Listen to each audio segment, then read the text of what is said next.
প্রথমে শখের বশে, এরপর দলগতভাবে এমন দুরন্তপনা কখনো কখনো বিপথে চালিত করে তরুণ মনকে। আর তাই একা থেকে পাড়ায় মহল্লায় তৈরি হয় ছোট ছোট গ্রুপ, যারা শেষ পর্যন্ত নাম লেখান দখলবাজিতে।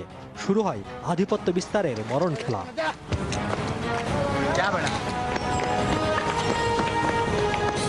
এ খেলার সবশেষ বলি উত্তরার কলেজ ছাত্র আদনান। আধিপত্য বিস্তার নিয়ে জীবন গেল তার। অপরাধ ও সমাজ বিশ্লেষকরা বলছেন, পারিবারিক ও সামাজিক বন্ধন নিয়তই দুর্বল হচ্ছে, যা অপরাধী করে তুলছে কিশোর তরুণদের। কোনো রকম একটা ভ্যালুজের অবক্ষয় হচ্ছে। এখন এই অবক্ষয় ফ্যামিলি থেকে হতে পারে, অথবা শিক্ষার ক্ষেত্রে যারা আমাদেরকে দায়িত্ব আছেন তারাও সেরকম কিছু আমাদের মধ্যে ইমবাইব করতে পারছেন না। কেউ হয়তো একটা গ্রুপের সাপোর্ট পেয়ে তখন এইসব দলে ভিড়ে যায়, এবং তা অনেকগুলি আবার অর্গানাইজডও আছে, জানেন, অনেক পলিটিক্যালি মোটিভেটেড পলিটিক্যাল গ্রুপ তাদেরকে রিক্রুট করে তারপরে এই ক্ষেত্রে আরও উৎসাহী করে। স্বাভাবিক রুটিন, সেই রুটিনটা কিন্তু আসলে আমি বলবো যে ছন্দপতন ঘটেছে।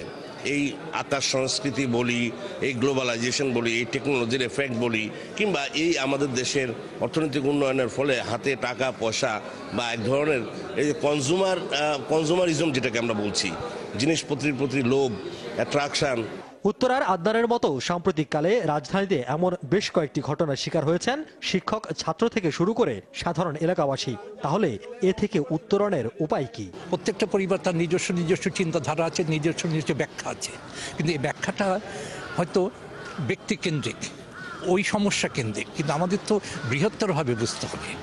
সেই কারণে সামাজিক গবেষণা করা দরকার। গবেষণার মাধ্যমে তথ্য নিয়ে আসতে পারি এবং তথ্যের মাধ্যমে আমরা এই সমস্যাগুলোকে মোকাবিলা করতে পারি। তবে শুধু পারিবারিক ও সামাজিক অবক্ষয় রোধেই নয়, এর সঙ্গে স্থানীয় রাজনৈতিক প্রশ্রয় বন্ধ না হলে এমন সমস্যার সমাধান সম্ভব নয় বলে মনে করেন সমাজবিজ্ঞানীরা।